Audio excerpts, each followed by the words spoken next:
এখন ভিউয়ার্স আমাদের যে ব্যাপারগুলো সেটা হচ্ছে যে এখন আমরা একটা প্লাগইনস ইনস্টল করব, যেটা খুবই গুরুত্বপূর্ণ, খুব খুব খুব গুরুত্বপূর্ণ এই থিমসের পরেই।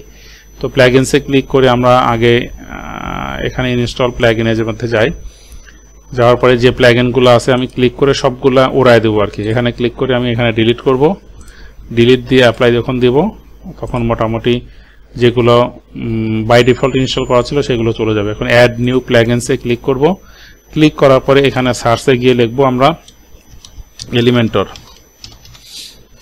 এলিমেন্টর লেখার পরে সার্চ করে দেখেন এখানে যে byelementor.com দ্বারা এই যে আপনারা এই ইয়েটা চিনে রাখেন, এই সিম্বলটা দেখলে বুঝতে পারবেন, এইটা আপনারা ইনস্টল করে নেবেন।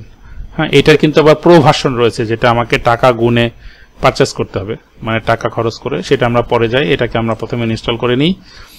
ইনস্টল করার পরে এটাকে কিন্তু আবার অ্যাক্টিভেট এই বাটনটাতে ক্লিক করব, অ্যাক্টিভেট করে নেব। তো এটাও ইনস্টল হয়ে অ্যাক্টিভেট হয়ে গেছে। এখন এখানে আসার পরে আমরা অন্য কোনো কিছু করব না, আমরা এখান থেকে এটাকে ক্রস করে দেব, জাস্ট ক্লোজ করে দেব। এখন দেখেন যখনই আমাদের এটা ইনস্টলেশন হয়ে যাবে তখন এই যে আমাদের ড্যাশবোর্ডের এই যে পুল ডাউন মানে নিচের যে মেনুগুলোর মধ্যে আমাদের কিন্তু এলিমেন্টের এটা চলে আসবে।